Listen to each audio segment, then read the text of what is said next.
realmente minha visão é chegar até essas pessoas um dia. O mais importante é isso, porque quem mais sofre pagar a conta de energia é a população pobre, Sim. né? Então, assim, tornar viável para essas pessoas, né? A economia que ele faz a partir do momento que ele passa a usar a energia fotovoltaica. Então a gente tem um caso em Pouso Alegre que o cliente pagava 10.500 por mês, passou a pagar R$100. Se quebra a placa, normalmente não, ela tem um vidro bem resistente. Né? Aquele é um vidro? É um vidro bem resistente por cima. Tem casos atípicos que realmente quebram as placas. E Caiu um avião, por exemplo, capaz de quebrar. Com certeza.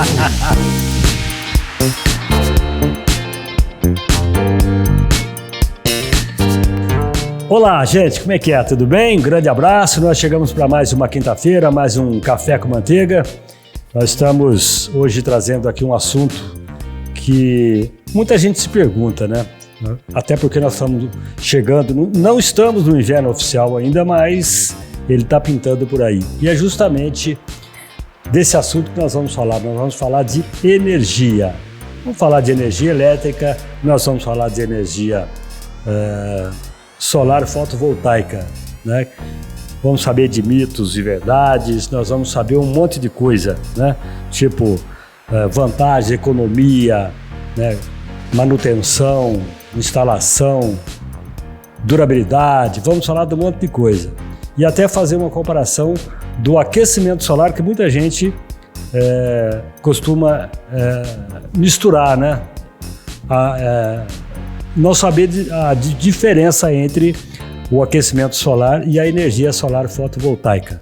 Então, para isso, nós trouxemos hoje aqui o Fernando R. Ele é engenheiro eletricista, formado pela PUC aqui em Poços de Caldas, né?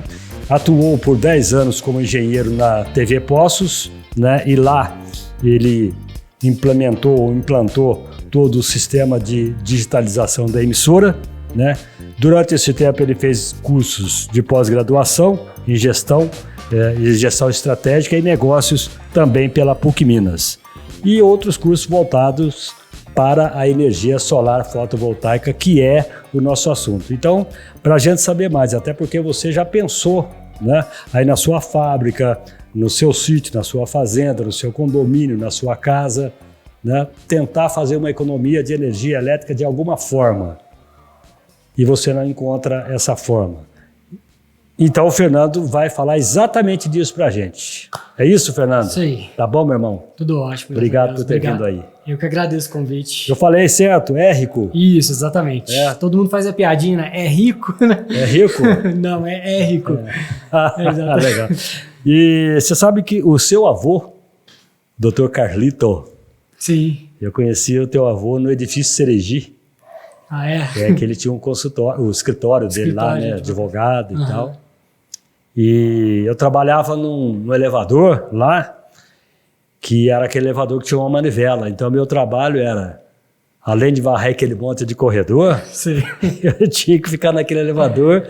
Eu puxava, o elevador subia. Eu empurrava, ele descia. Não sei se o sistema lá ainda é assim, mas eu cansei de levar o doutor Érico, doutor Carlito, que a gente falava, né? Doutor Carlito. Muito bem. Que bom que... Então, tá tudo em casa, né? Fernando, mas me fala uma coisa.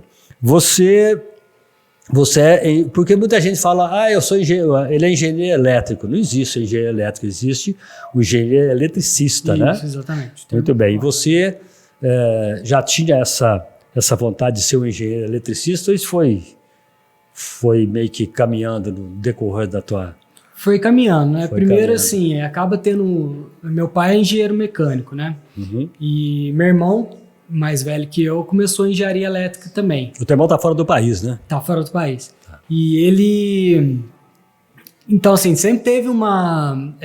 dentro de casa, né? A gente acaba assim, absorvendo algum conhecimento, alguma coisa, e acaba...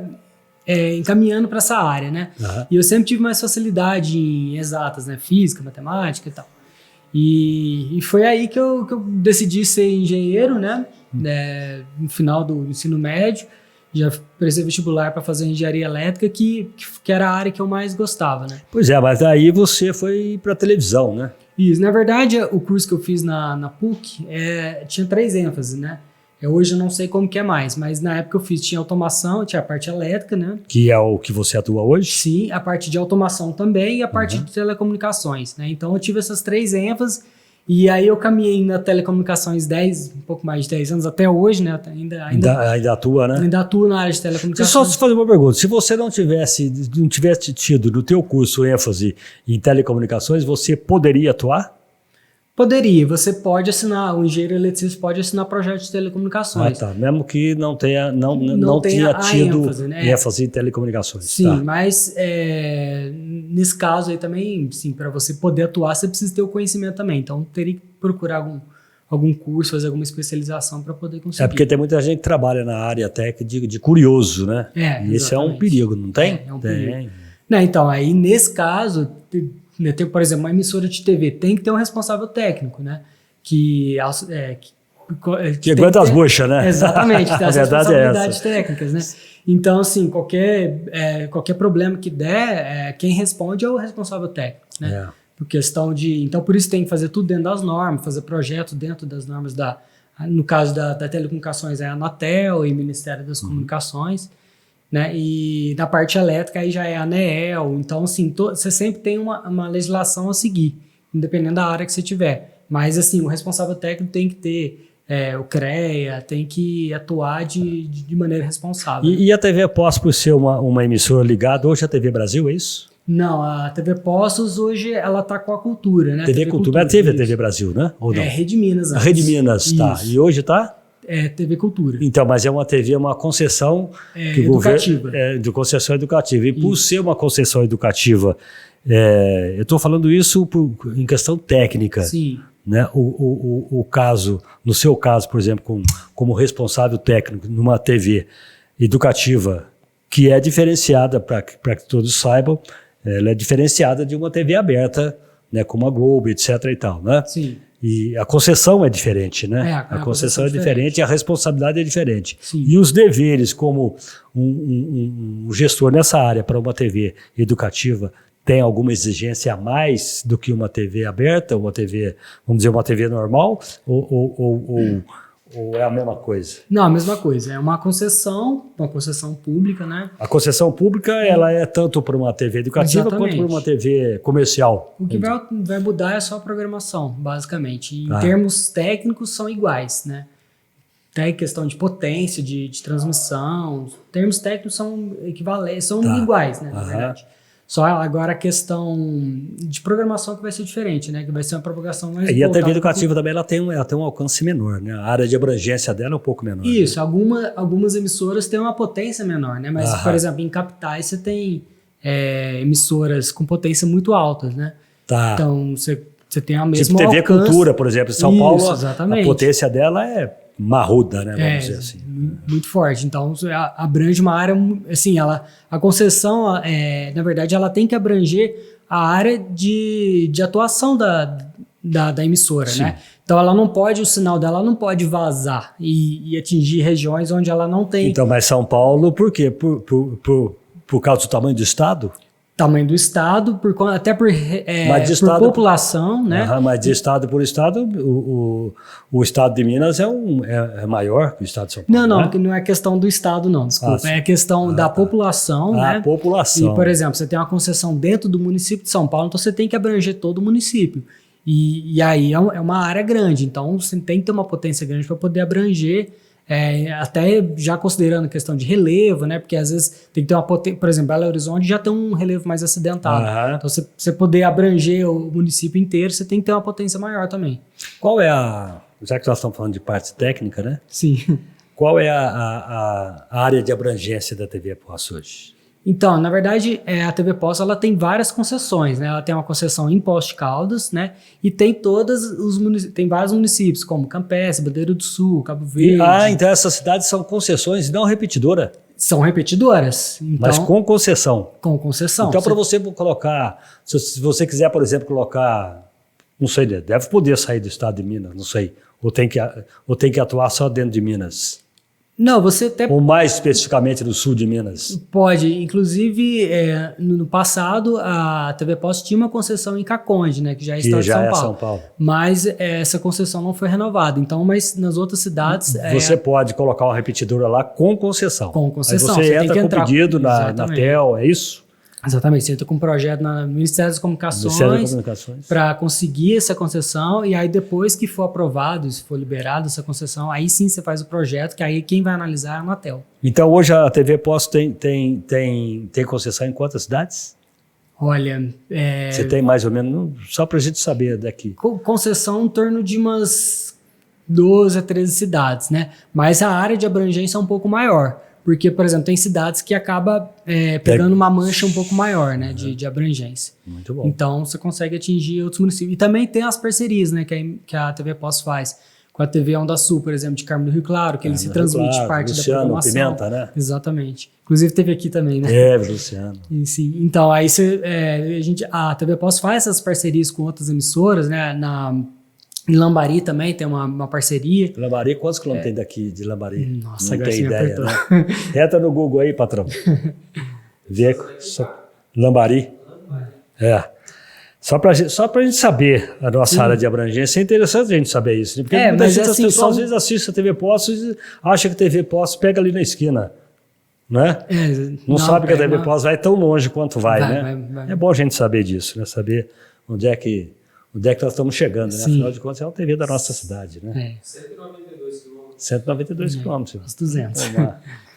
Um lugarzinho. Muito obrigado, meu chefe.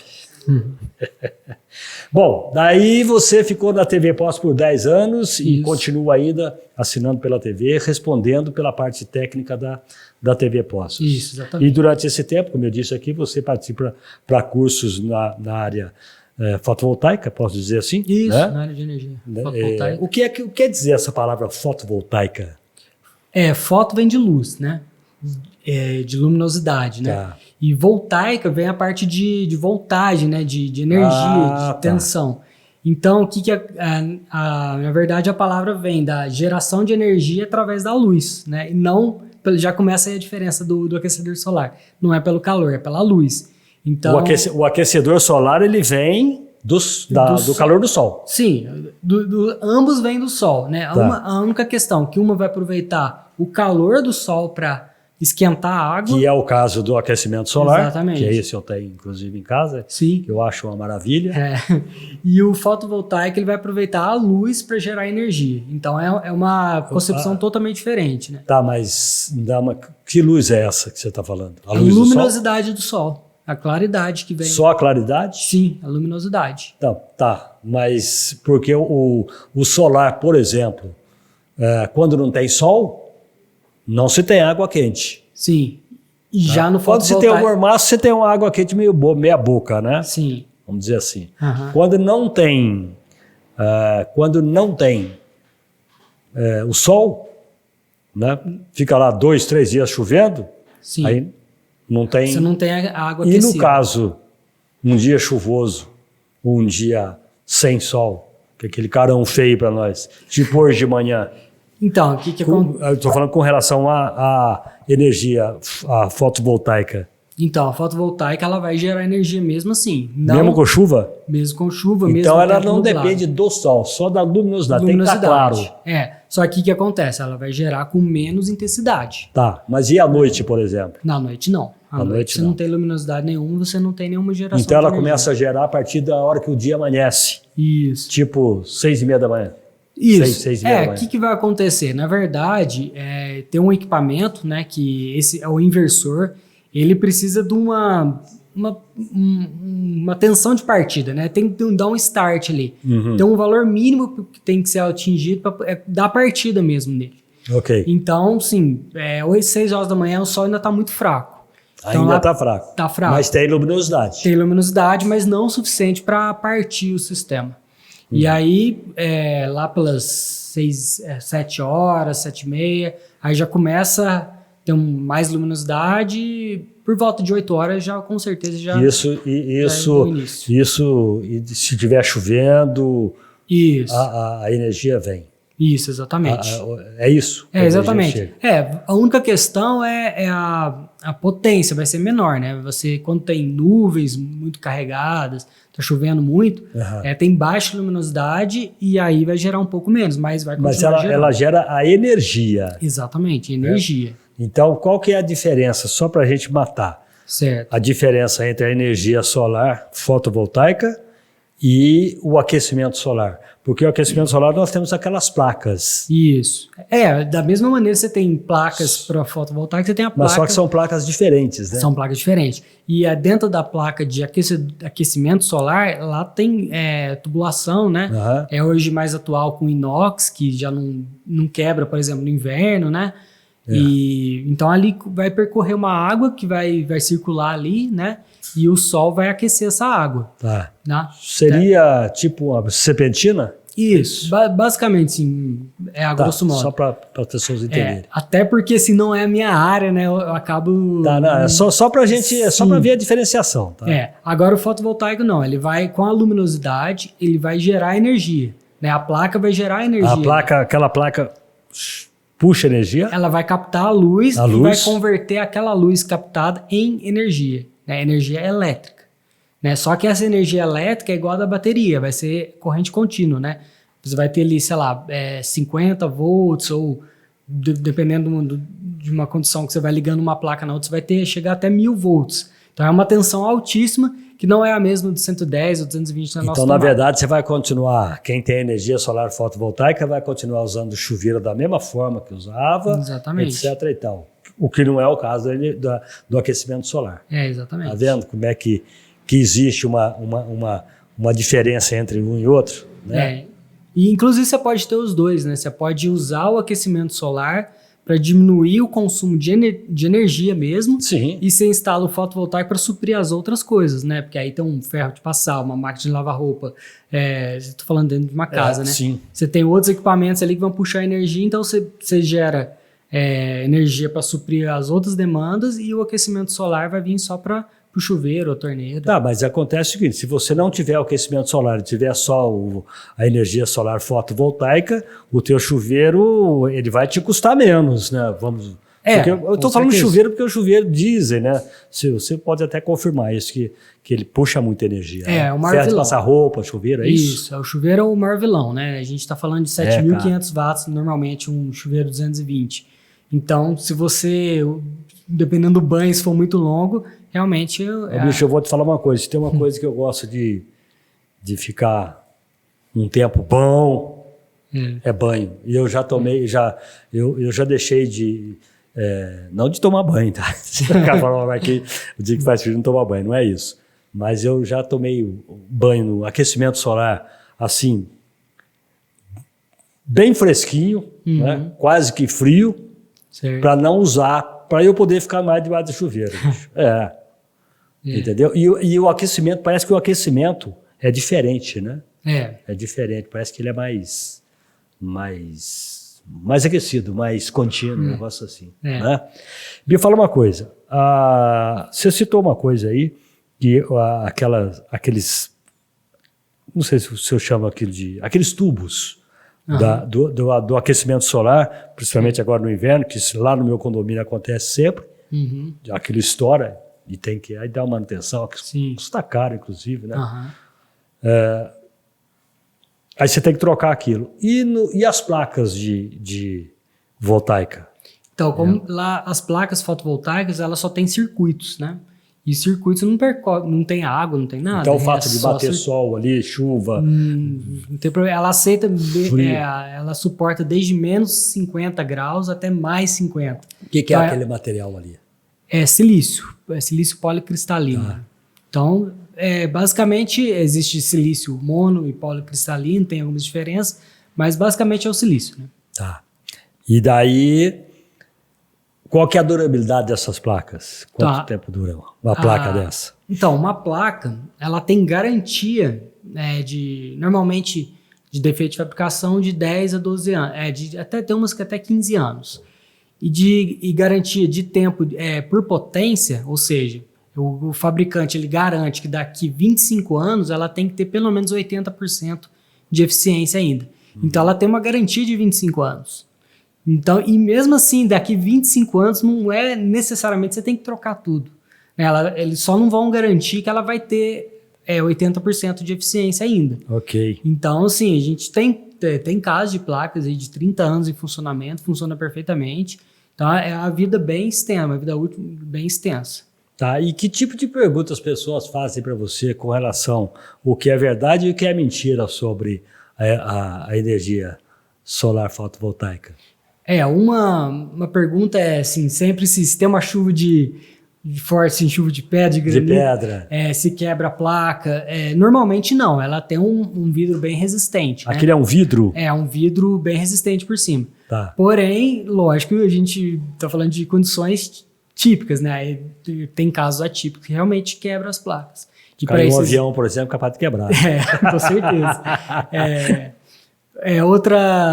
Muita gente acha que é caro, né? Na verdade, não tem que analisar que é caro. Você tem que analisar quanto que... Então, é isso que eu te falei. Tem o custo e o benefício. Exatamente. Então, o que você tem que analisar não é o preço, por exemplo, um orçamento. Você recebe um orçamento. Não é analisar, nossa, tá caro. Não, você tem que ver quanto tempo que aquele investimento que você vai fazer vai voltar para você. Exatamente. E ele volta. E a gente tem casos aí de 2, 3 anos que o cliente já instalou. É isso que eu ia te perguntar. Qual seria vamos dizer, curto, médio e longo prazo, né? Isso. Dentro aí, o que seria? Um médio prazo? Na verdade... E o que você fala de um longo prazo ou um curto prazo, melhor assim? Tá, um curto prazo seria 3 anos. Assim, normalmente de um pouco mais de 2 anos, 2 anos e 10 meses, por aí, até 3 anos é um curto prazo. Né? Agora tem investimentos que, se passar de 10 anos, aí você já começa a pensar, porque assim, já está próximo da garantia, por exemplo, dos inversores, que a garantia do inversor já é um pouco inferior à das placas, né? E então, provavelmente, porque o inversor já é um equipamento eletrônico, então ele está sujeito a ter problema. Claro. Né? Mas assim, mesmo assim, né, há de se avaliar, né, se realmente vale a pena, né, um investimento de 10 anos de retorno de investimento. Porque a gente está falando do sistema que vai, por exemplo, as placas, eu acabei de falar, de 25 a 30 anos. Então, você tem um tempo longo ali. A placa é o mais caro, né? Porque são várias placas. E o inversor, o custo do inversor vai caindo ao longo dos anos também. E como é que você faz essa medição, né? Por exemplo, eu moro num condomínio que tem média de 40 apartamentos. Certo. Não é? Então vamos colocar aí uma média de, não sei se é essa mesma conversa, uma média de 3 pessoas por apartamento, né? Ok? Por aí você vai ter uma média de banho, de chuveiro, de televisão, de tudo que é coisa elétrica, né? Equipamento elétrico. Como é que você faz essa medição? Para saber quantas placas eu vou usar, é isso? Isso. Como é que funciona isso? Na verdade, eu vou pelo caminho inverso. Eu começo pela conta de energia, né? Isso. Tá. Na conta de energia tem ali tudo, né? Lá vai ter não só o consumo daquele mês... De acordo com o seu consumo. Como vai ter o consumo dos outros meses, porque eu tenho que saber qual que é a média de consumo anual. Então, às vezes, por exemplo, no inverno, eu ligo um aquecedor, alguma coisa a mais ali, então gasta um pouco mais de energia, ou gasta mais tempo no chuveiro. Talvez no verão, às vezes tem um ar-condicionado, tem um consumo um pouco maior. Então, assim, na conta de energia vai dar o raio-x que eu preciso. E ali tem outras informações também, por exemplo, qual que é o padrão, para saber quanto que ele vai pagar de mínimo, que sempre tem um mínimo a se pagar na conta, né? Que a conta nunca vem zerada. Não. A conta, você sempre tem um valor mínimo. Então, ali eu já consigo avaliar se vale a pena, se não vale, quanto que... Então, só um segundo, eu estava recebendo aqui, quando eu cheguei aqui, um mínimo de R$67 por mês. Eu fui lá e falei, mas como? Não existe isso. Um mínimo de R$67. Aí, do dia para a noite, ela caiu para 47. Alguma coisa errada? Não, provavelmente você mudou o tipo do seu padrão. Não medi. Só fui lá e falei, olha... então tinha eu uso, porque na verdade, hoje eu uso isso aqui uma vez na semana. Tá. Nós usamos uma vez na semana aqui por volta de uma hora e pouco, né? Tá. Porque assim, o mínimo ele vai depender do tipo de ligação. Por exemplo, você tem um padrão monofásico, que só tem uma fase 110, né? Tá. Você vai pagar o mínimo de 30 kW mais iluminação pública. E vai gerar em torno disso aí, uns 40 e poucos reais. Hoje tá 47, 48. Se for bifásico, se tiver duas fases, mesmo sendo 110, mas aí você tem duas fases. Aí já é 50 kW, aí vai gerar em torno de R$67. E se for trifásico, é 120 mais ou menos. Ô, Fernanda, essa energia, quer dizer, ela é uma coisa nova para a gente. Para mim, ela é uma coisa nova, assim. Sim. Né? Mas você está falando que existe mais de 30 anos isso daí, não é? Uhum. Então, ela vale a pena para qualquer consumo? Uma família que consome, aí, por exemplo, R$150, R$200 por mês de energia, essas placas, ela é compensável, então? Sim, a partir de R$200 já começa a compensar. Né? Abaixo disso, aí tem que analisar caso a caso, né? Se for um padrão trifásico, né, igual eu falei, se for um padrão trifásico consumindo R$200, já não compensa tanto, porque o mínimo que ele vai pagar é R$120 mais ou menos. Então vai economizar ali R$80. Então o cara que usa, independente do valor do consumo dele, de 0 a 100%, qual é a economia que ele faz a partir do momento que ele passa a usar a energia fotovoltaica? A gente consegue atingir até 99% de economia, né? Em alguns casos. Lógico, quanto maior o consumo, mais economia, né?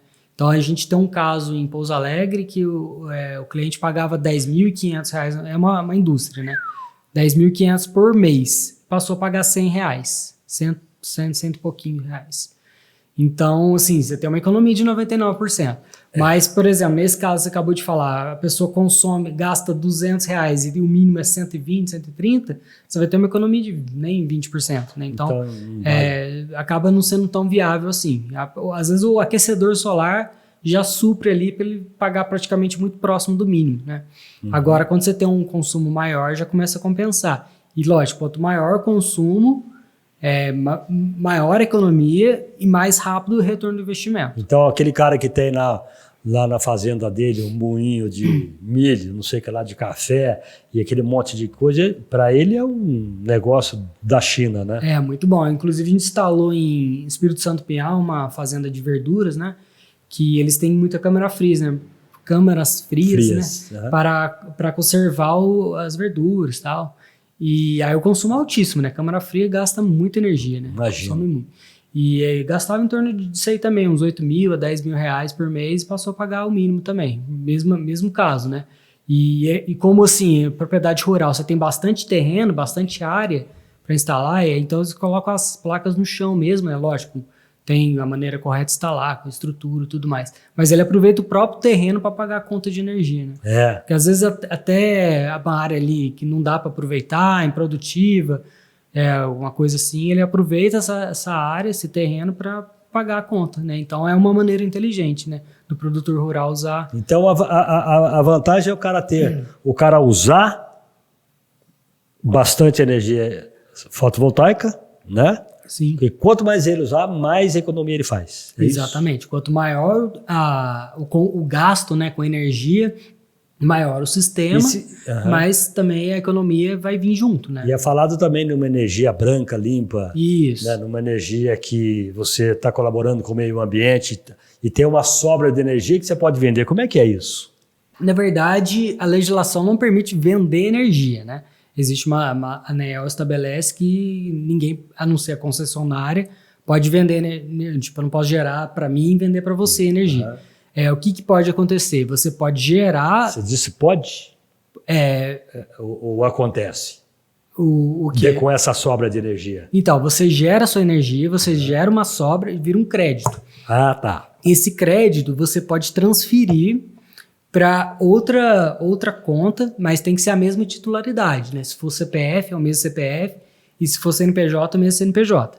Então, por exemplo, eu tenho uma propriedade aqui, mas tenho uma casa no centro, na cidade. Você pode então, transferir. Você pode gerar um crédito na área rural e mandar para a cidade. Então, mas eu tenho a minha fazenda aqui, ou a minha fábrica aqui, seja lá o que for, mas eu tenho Mais 20 apartamentos. Isso, você pode mandar para todos.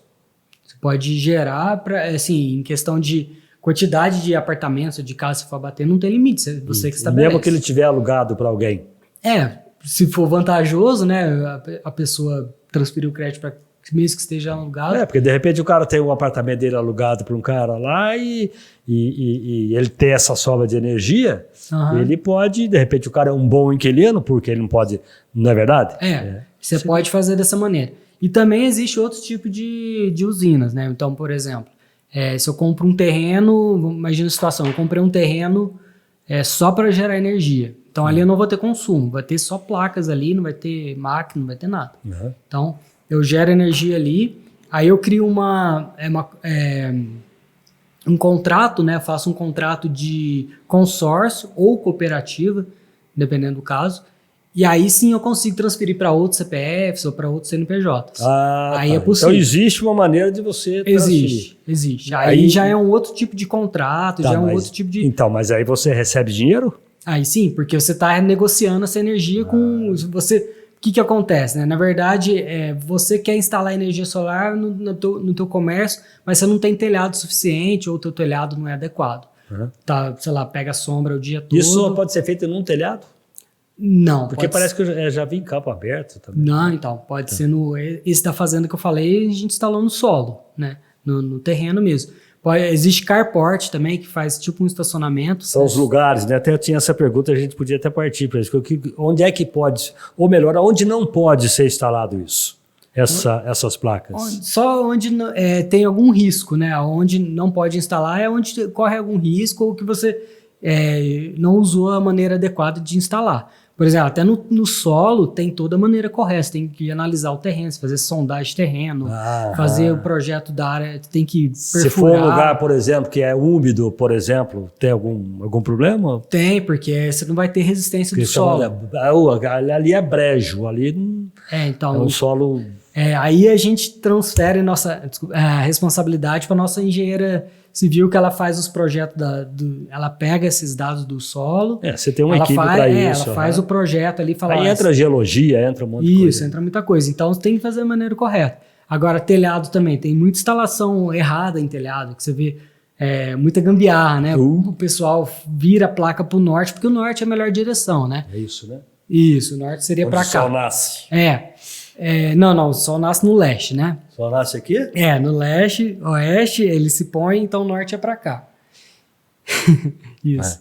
E aí, o que acontece? Já ia instalar minha placa errada, hein? Aí muita gente vira a placa para o norte a qualquer custo, né? Então, assim, vira a placa, aí coloca uma estrutura fraca para poder sustentar a placa. Essa estrutura não vai durar os 25, 30 anos que a placa dura. E sem contar que você tem uma força de vento em cima da placa, né? E aí o vento pode arrancar. Então, assim, esse tipo de instalação a gente não faz. Essa estrutura é normalmente feita de quê? Alumínio. Normalmente alumínio, ela é fixada no caibro, né, do telhado. Aí sai um gancho para fora do telhado.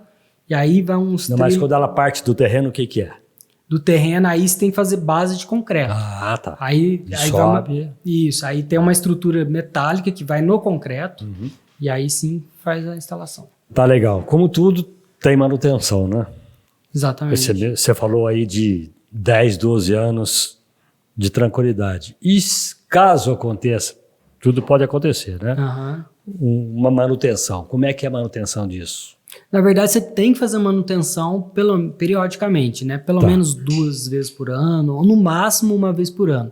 Que é só basicamente a limpeza das placas, né? Porque vai caindo sujeira, vai acumulando sujeira ali. Então você tem que estar fazendo manutenção de quanto tempo? Normalmente eu recomendo 2 vezes ao ano. E é uma manutenção feita por técnico ou eu, um leigo, posso ir lá e fazer essa manutenção? Não, tem que ser pessoal especializado, porque você está trabalhando com energia. Então e não é só a limpeza das placas, né? Você tem que checar a parte elétrica, às vezes tem um reaperto a fazer. Às vezes então tem que ser alguém do segmento, né? Sim. Normalmente eu recomendo alguém do segmento, tem que ter experiência também. Até porque, por exemplo, se for num telhado, o pessoal que vai trabalhar no telhado tem que estar capacitado a trabalhar você vai trabalhando com risco, né? Com água em cima do telhado, com risco de cair, de queda. Então tem que ser pessoal que tenha saiba fazer trabalho em altura, tenha os cursos, né, de NR35, por exemplo, né? Então, seja capacitado para poder fazer esse tipo de trabalho. Muito bom. Então, tem um outro detalhe aí. O que é que a pessoa efetivamente precisa para a instalação disso aí, além de local e parará? O que essa pessoa tem que exigir da tua empresa, por exemplo, para ter essas placas ou ter a energia solar fotovoltaica? A primeira questão é saber se a empresa é capacitada, né? Se tem profissionais ali que são capacitados tanto. Eu preocupo muito mais com a instalação, né? Que a instalação tem que ter pessoal habilitado que saiba trabalhar em altura ou trabalhar com energia. Você está trabalhando com energia em altura, então tem que ter pessoal capacitado para poder instalar. E também tem que ter um engenheiro, né, para poder assinar os projetos, né? Para entrar com os projetos, para poder aprovar, porque você não pode simplesmente decidir instalar energia fotovoltaica, você achar alguém que instala ou você mesmo instalar de repente e ligar o sistema. Até porque o medidor tem que ser trocado pela concessionária e a troca do medidor é só feita depois da aprovação, da vistoria, tudo certinho. Então você tem que ter uma empresa capacitada, né? E a segunda questão é ver se a pessoa fez um orçamento justo, né? Porque muita gente, às vezes, tenta jogar um orçamento, um valor muito acima, uma capacidade muito acima que o cliente vai usar, ou muito abaixo, e ele fica insatisfeito porque ele instala o fotovoltaico, mas continua chegando conta de luz no valor. Então, assim, tem que ser muito bem dimensionado o orçamento, né? Normalmente eu faço o dimensionamento perfeito, assim, com a demanda do cliente, né? Nada, nem muito acima, nem muito abaixo. Assim, um pouco acima só para surpreender positivamente, né? Para ele ver que a conta dele está sendo pagando o mínimo e mesmo assim está sobrando crédito, né? Mas não tanto ao ponto de ter instalado um sistema muito grande que ele não vai usar. Até porque o crédito ele tem 5 anos de validade, né? Não adianta você gerar um crédito ali... Ele acumula? Acumula, só que tem 5 anos, aí começa a expirar. Então, você tem que ter um uso para ele, né? Então, ele escreve... porque a energia não acumula, vou te fazer uma pergunta boba, mas porque ela não é palpável, né? Não é palpável. O que acontece? Você gera energia aqui... E como é que é esse crédito? Como é que fica? Como é que eu sei que eu tenho um crédito lá? Então, depois que é aprovado o sistema... Se eu tiver que reclamar meu crédito, por exemplo, não é? Então, o que acontece? Depois que o sistema é aprovado, aqui em Poços, no caso, o DME vai lá e troca o medidor. E esse medidor é diferente, ele não só conta a energia que você está consumindo, ele conta a energia que você está entregando, que você está devolvendo para a rua. Então, normalmente você está gerando energia aqui, você está gerando mais do que você está consumindo. Né? Normalmente é assim que acontece. Você gera muito mais do que você consome ali naquele momento. Até porque para suprir a noite, que à noite você não tem geração. Então você está gerando energia então está abastecendo toda a sua casa e está sobrando. Essa sobra vai para a rua e ela vai escoar pela rede. Então ela vai para o vizinho, vai para o outro. Então ela vai escoar. Mas só o crédito está lá. Na hora que passou pelo teu medidor, o medidor registrou. Então nesse medidor, aí o leiturista, né, que vai pegar vai fazer a conta de quanto você gastou, ele vai pegar 2 leituras agora. Ele vai pegar a leitura de quanto que você consumiu, por exemplo, à noite, ou o dia que estava muito nublado, você estava consumindo energia e não foi suficiente para abastecer a casa, ele vai consumir. Então, ele vai pegar essas 2 medidas, vai pegar quanto você gastou e quanto que você devolveu para eles. E aí faz um abatimento ali de crédito e débito, vê quanto que você gerou, quanto que você injetou, né, na rede, quanto você gastou, e ali se você gerou mais do que consumiu, você vai pagar só o mínimo. Você toma um café? Tomo. Com açúcar? Sem açúcar? Sem açúcar, sem nada. Café. Bom, eu quero um café também. O senhor quer?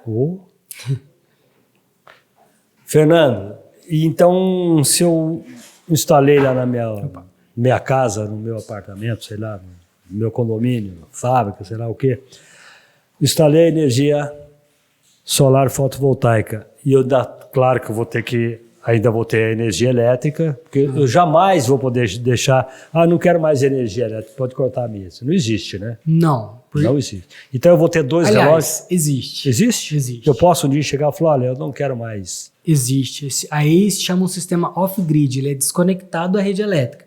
Só que aí, para você desconectar a rede elétrica, você tem que ter uma bateria. Aí é um outro tipo de sistema. Aí você coloca bancos de bateria ou bateria de lítio, e aí sim você consegue desconectar a rede. Porque assim, por exemplo, você está gerando energia, você está abastecendo a casa e está ao mesmo tempo carregando essas baterias. Aí à noite, na hora que não tem geração solar, você usa a bateria. Tá.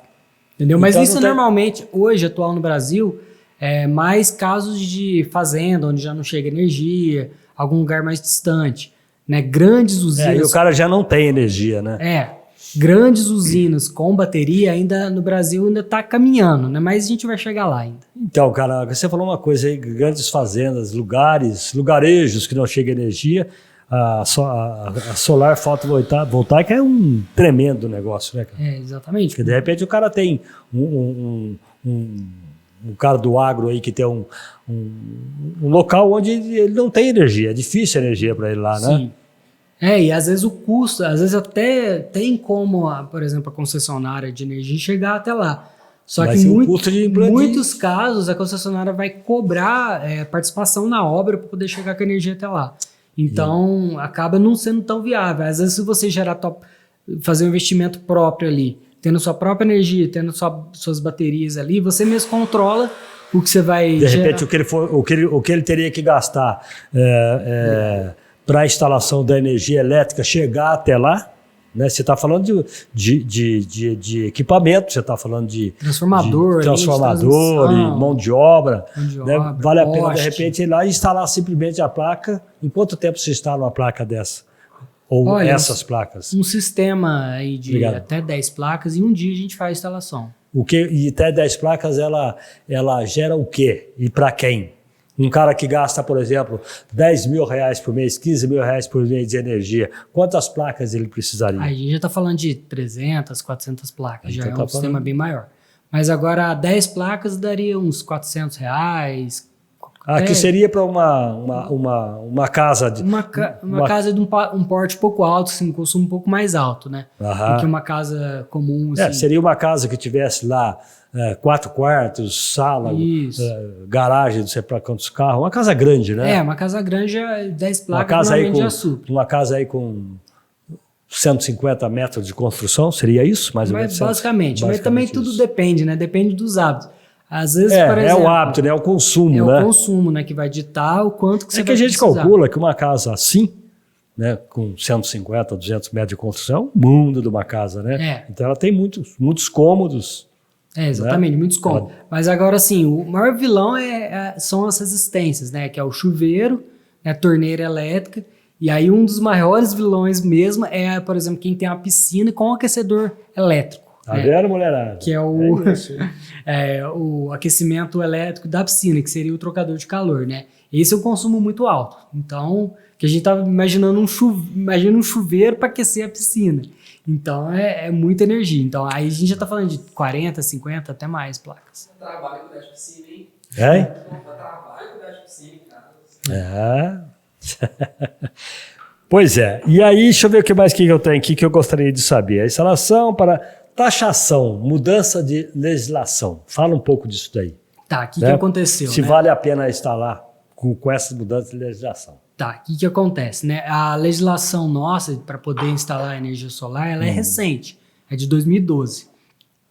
Então, antes de 2012, você não poderia instalar energia, gerar a tua própria energia, porque não tinha legislação, então você não poderia instalar. E aí ela foi atualizando, ela tinha as datas previstas de atualização. Então, em 2016 houve uma atualização, em 2019 era para ter outra, né? Só que aí entrou uma pandemia, aí começou a atrasar. Vou fazer uma pergunta aqui. O governo fez essa legislação para ter uma taxação? Não, na verdade a legislação... Para cobrar, para ter imposto, é isso? Não, na verdade a legislação... O que acontece? Quando surgiu em 2012, era para incentivar as pessoas a instalar.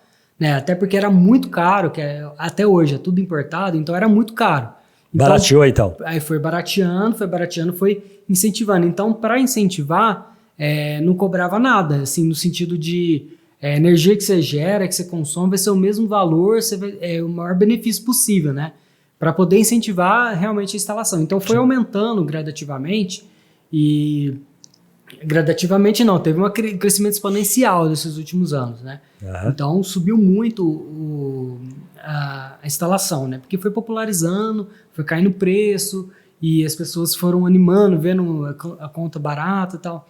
Enfim, então tinha as datas para poder atualizar. Então 2020 era para ter atualização, 2019, 2020 não houve, foi adiando por conta da pandemia e tudo mais. E em 22 eles atualizaram. Né? O que eles entendem? Porque quando você está gerando energia aqui, imagina que aqui tem energia solar. Você está gerando energia aqui durante o dia, então você gerou essa energia e entregou a energia para a rede, certo? Então na hora que você entrega energia para a rede, vai para todas as casas, tudo mais, só que você está usando o poste da concessionária, você está usando o fio, você está usando a subestação que chegou energia até aqui, você está usando toda a infraestrutura e não está pagando por essa, está devolvendo pelo menos o valor que você puxou.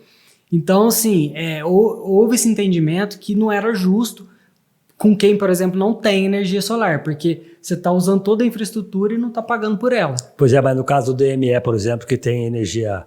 Que o DME tem energia própria, é isso? Tem energia tem usina própria e o DME cobra isso? Essa taxação? Não, isso é nacional. Né? É nacional. É nacional. Essa taxação entrou a partir de 2020. Então, mas eu estou dizendo o DME, onde é que entra aí nessa taxação? Por ter energia própria. Porque o DME tem a usina dele, o DME tem os postos dele, não é isso? Sim, tem. Mas Fiação, também tudo DME, tem parte que o DME não consegue suprir, então ele compra energia também. Então ele compra e te revende. Então, ele compra mais que... Eu não tenho essa informação. Para mim, eu acredito que seja só em alguns pontos que ele compra, né? Só alguns percentuais. Mas ele tem usinas para suprir praticamente quase a totalidade da cidade. Mas o que acontece? Então a gente usa toda a infraestrutura e não paga por ela, né? Quem tem energia solar. Então, no entendimento, né, da ANEEL e dos conselhos que fizeram essa legislação, entendeu que era um pouco injusta essa troca. Então, o que acontece? Imagina o teu relógio como se fosse uma bateria. Imagina o medidor como se fosse a bateria. Então, você está gerando energia, está sobrando energia, aquele crédito que eu falei antes, é como se fosse bateria. Então, você entregou ali para o medidor, ele guardou aquela energia. Então, é como se fosse uma bateria, armazenou. Então, na hora que eu for puxar esse crédito de novo, por exemplo, à noite, tá de noite, vou puxar o crédito. Aí esse crédito não vai ter o mesmo valor, entendeu? Aí que entra a taxação. Então, assim, ainda continua compensando muito, porque assim, tem gente que instala energia solar e já consome ali no mesmo momento, nem vai sentir a taxação, não vai perceber nada.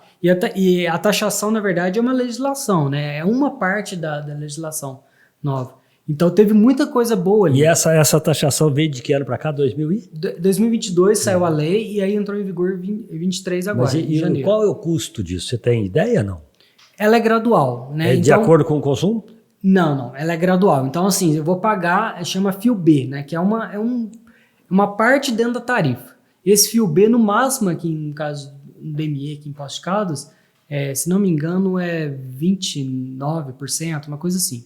Não chega a ser 30% do valor da tarifa. Então, vamos supor que é R$1.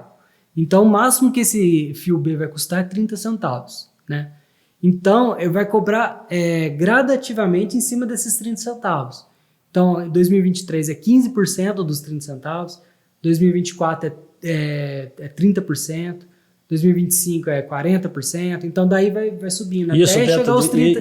Isso é de acordo com o consumo, é 30% de acordo com o consumo. Isso até chegar nos 30 centavos em 2029. Na tua concepção, isso é um valor, essa taxação, ela é justa, ela é cara? Ela é justa. Ela é justa. Ela é justa porque assim, você está usando, igual eu expliquei, está usando toda a infraestrutura. Não, assim, eu estou dizendo, ela é justo ser cobrado, você acha que poderia ser mais barato? Ou você acha que está dentro do... Eu acredito que poderia incentivar mais alguns anos ainda. Porque nós crescemos muito as instalações de energia solar no Brasil, mas a gente tem muito potencial, a gente tem muito para crescer ainda. Então, assim, para isso se tornar um prejuízo lá na frente para as concessionárias, eu acredito que ia demorar mais um pouco. Então, poderia ter estendido um pouco mais isso aí, né, para começar a cobrar. Mas ela é justa porque existe uma troca ali. Então, para eu poder armazenar meu crédito, tem um custo, né? Então, na hora que eu puxo essa energia, é aí que eles estão cobrando, né? Essa taxação é um custo na hora que eu puxo o crédito. Energia solar fotovoltaica, vamos chamar assim de uma ferramenta. Você acha que essa ferramenta, essa energia limpa, né, branca, que nós podemos produzir, você acha que esse é o caminho?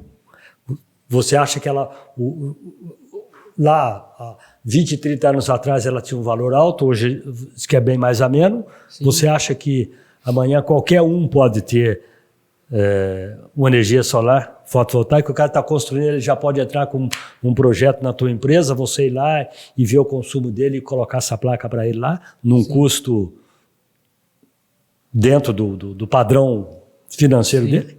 Tá, esse é o meu foco, né? Popularizar quanto mais, né? Cada vez mais, inclusive moradia popular mesmo, né? Isso, ter acesso a todo mundo, né? Uhum. O mais importante é isso, porque quem mais sofre pagar a conta de energia é a população pobre, Sim. né? Então, assim, realmente minha visão é chegar até essas pessoas um dia, tornar viável para essas pessoas, né? Existe algumas questões até de Minha Casa Minha Vida, agregar a energia fotovoltaica, né?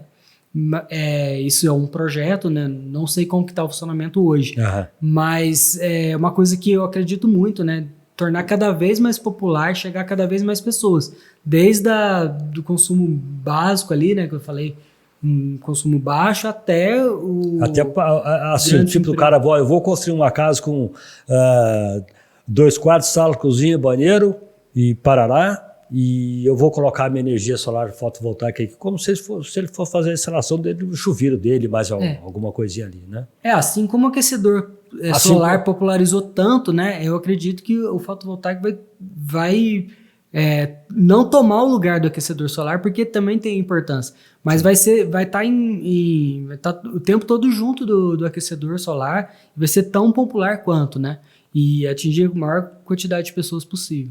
Muito bom, muito bom. E o setor elétrico tem alguma mudança, alguma coisa nova na energia elétrica? O que está acontecendo? Porque hoje se fala muito em carro elétrico, moto elétrica, e eu já teve aqui uma pessoa falando comigo que muita gente pensa que a eletrificação dos automóveis seria a limpeza da nossa atmosfera, e ele falou assim, não pode se contar muito com isso. Sim. Não sei o que você acha disso. Na verdade, o carro elétrico é um caminho sem volta também. Eu imagino que seja um caminho sem volta, porque... Eu tô querendo comprar um para mim. Só precisa de dinheiro. Exatamente. Ainda é caro, né? É muito caro justamente por conta das baterias. E assim como o fotovoltaico foi caindo o preço, as baterias também estão caindo de preço. E quando o carro popular, né, um carro popular a combustão, for o mesmo preço de um carro elétrico, aí vai começar a inverter a curva, né? Porque é muito mais vantajoso você ter um carro elétrico que você carrega à noite, você circula pela cidade e não gasta... Cara, eu nunca tinha andado numa bicicleta elétrica. Esse dia, na casa da minha filha em São Paulo, fui andar numa bicicleta lá elétrica. Fiquei andando aquelas, como é que chama? Ciclovia. Fiquei que nem um bobo com aquela bicicleta. Legal. Entendeu? Não tem barulho. Então, o que está vindo é justamente isso. Inclusive no fotovoltaico tem as baterias, como eu já falei, né, no sistema off-grid.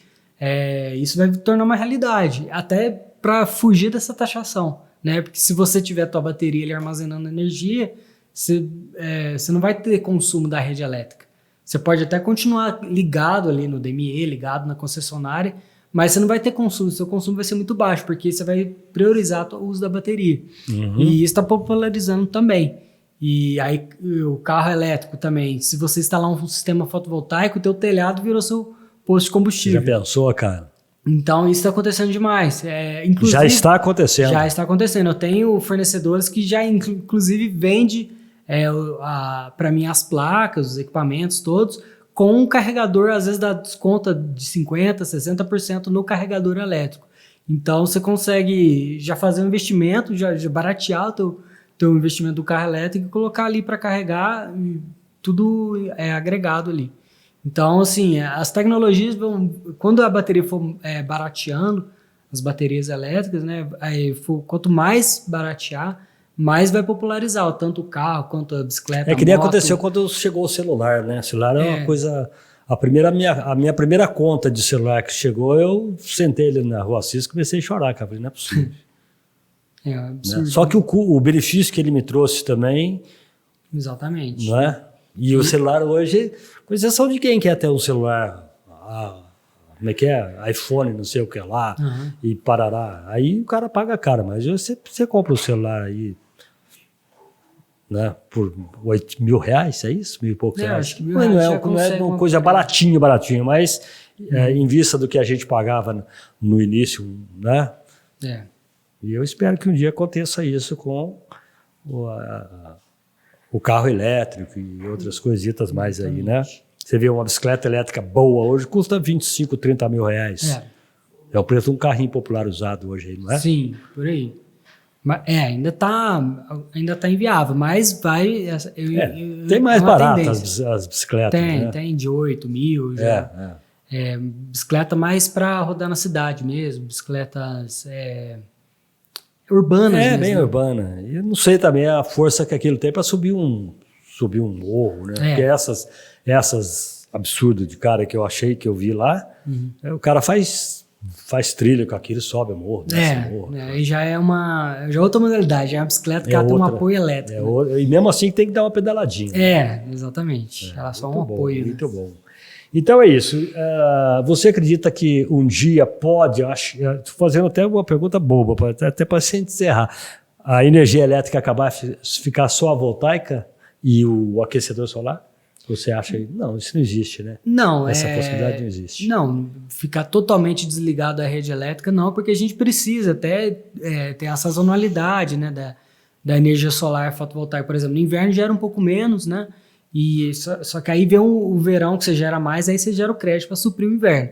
Então sempre você precisa ter essa troca com a concessionária, né? Aí a bateria vai vir só para evitar de pagar essas taxas, então você usa a bateria. Mas você pode também desligar totalmente, mas se você quiser ter um equipamento com uma potência um pouco mais alta, aí já fica um investimento inviável, né? Dependendo do caso. Então, eu acho que sempre essas modernizações, né, para a bateria, vai vir para agregar, né? Vai vir para somar e vai tornar cada vez mais popular. Que a gente tem visto isso em outros países, né, tornando popular essa questão da bateria, com o fotovoltaico, com o carro elétrico,